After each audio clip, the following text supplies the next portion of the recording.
Hello po sa inyong lahat mga ka-crypto. Ako po si Pinoy Crypto Trader at sa video na ito ay atin pong pag-uusapan ang tungkol sa balitang ito kay Shiba Inu.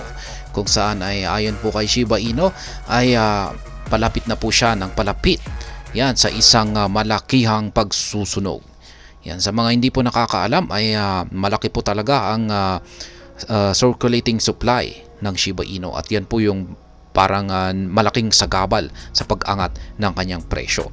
Kaya ang gusto po ng karamihan ng mga holders at saka investor na mangyari ay ang bawasan ang napakaraking supply nito para maakyat po nito ang mga ambitious price target na tulad ng 1 cent. Kaya yan, isa po itong magandang balita para sa lahat na may magaganap na meron daw pong isang papalapit na magaganap na isang malakihang pagsusunog.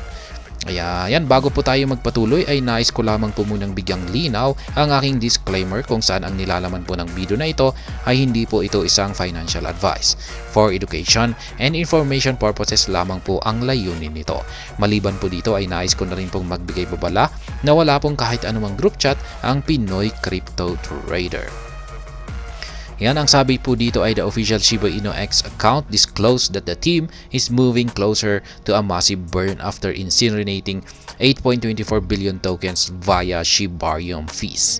Kaya yan, meron na naman. Iba po yung sinunog nila na nitong nakalipas lamang na mga araw. Nagsunog po sila ng 8.24 billion tokens. At ayan, meron na naman po silang susunugin. Yan, mas malaki na naman na amount ng SHIB tokens at asahan po natin yan. Shiba Inu achieved a major milestone recently after the team performed its first ever SHIB burn powered by Shibarium, the cryptocurrency's layer 2 scaling solution. Kaya yan, ito pa lamang yung kauna-unahan na first SHIB burn na naganap dito kay Shibarium. Ayan, yung 8.24 billion tokens at naramdaman po natin yung impact niyan sa market price ni Shiba Inu. Kaya, ayan, as reported earlier, the Shiba Inu team burned 8.24 billion SHIB tokens worth $75,412. The hefty incineration substantially increased Shiba Inu's burn rate to a whopping 100 1.5 million%. Yan. Ganyan po yung kanyang ganyan po biglang sumabog yung burn rate ng Shiba Inu. Notably, the Shiba Inu team conducted its first ever Shibarium powered burn following a spike in the network's daily transaction. It is worth mentioning that Shibarium has been processing over 5 million transactions daily since December 1. Interestingly, Shibarium's daily transactions spiked to a whopping 7.84 million on December 3 prior to the hefty burn. Kaya ayan, yung sinunog po kasi na ito ay ito po yung naiipon na transaction fee dito kay Shibarium. Kaya pag mas maraming nagkakandak ng transactions dito kay Shibarium, mas maraming naiipon na fee at mas malaki yung masusunog na Shiba Inu token. According to data from Shibarium Scan, the daily transaction count surged to a massive 7.86 million yesterday, bringing the network's total transaction to a hefty 43.51 million.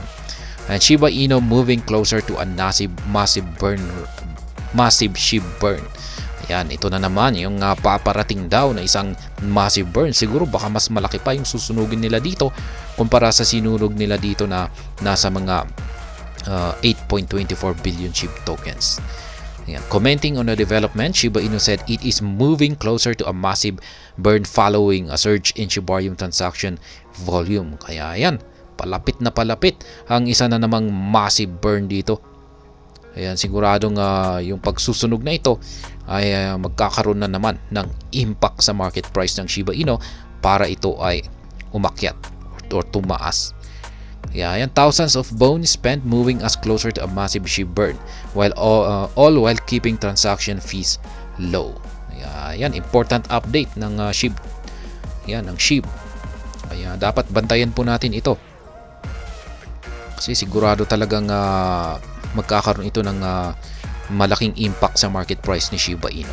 It added that a recent spike in transaction volume on Shibarium resulted in thousands of Bone tokens spent on transaction fees as part of the SRC20 minting process.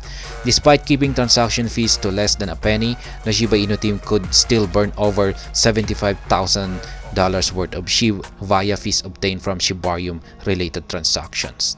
Notably, the team specified in the original Shibarium document that it would buy and burn SHIB from fees obtained on the network.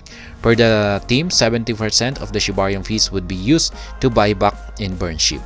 Yan, ito po talaga yung original na documentation kay Shibarium. Yan, kung paano po nakaka-design yung kanyang burning mechanism. Yung fees na nakukuha po dito kay Shibarium, yan, yung 70% ay yan po yung masusunog. Yung 30% ay mapupunta po sa maintenance ng Shibarium network. Yan, yung 70% ay maiipon po yan. Yan, hanggang yung 70% kasi yung fees ay naka-bone po yan. Bone token. Maiipon po yung bone token na fee hanggang sa magkaroon ito ng equivalent amount na $25,000. At kung pag na-achieve po nito ang amount na $25,000 ay dito po gagana yung program ng Shibarium na i-convert niya yung bone, ayan, na nagkakahalaga ng $25,000, i-convert po niya ito para bumili ng SHIB tokens. Yan, kapag nakabili na po ito ng SHIB tokens, sa kanya ito susunugin. Kaya tinawag po siyang buyback and burn SHIB. However, Shibarium powered SHIB burn will be executed after the network has accumulated $25,000. Ayan na nga yung sinabi ko kanina of burn and transaction fees. With the recent spike in Shibarium transaction volume, the team executed its first ever Shibarium powered SHIB burn sooner than expected. Consequently, experts are speculating that the massive surge in Shibarium's daily transaction volume could see the team burn between 5 trillion and 20 trillion SHIB tokens monthly. Kaya yan daw po ang posibleng asahan natin na masusunog sa kada buwan kay Shiba Inu. 5 trillion to 20 trillion, ang laki po niyan. Kung pag ganyan po talaga mami-maintain yung ganito kalaki na pagsusunog kay Shiba Inu, ay talagang magiging mabilis na mababawasan yung napakalaking supply ng Shiba Inu token at magiging napakalapit na po talaga yung ambitious price target natin na 1 cent. Ayan. At press time, a total of 410.67 trillion SHIB have been incinerated from the Shiba Inu circulating supply. However, the daily burn rate was down by 99.99% in the hour leading up to press time. Kaya yan. Maganda po ang development ngayon ng Shiba Inu. Kaya mukhang sa mga susunod na araw ay mukhang aakyat ang presyo nito. Yan, unti-unting umaakyat ang presyo nito kasi meron po tayong magandang fundamentals tungkol dito kay Shiba Inu.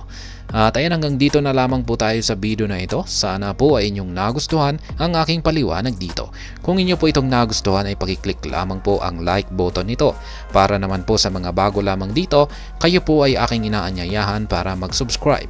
Pakiclick na rin po ang bell icon nito dahil ito po ang siyang magsisilbing notification nito sa mga bago kong videos na akin pong ina-upload sa aking YouTube channel na ito. Marami pong salamat sa panonood, ingat po tayo lagi at God bless po sa ating lahat.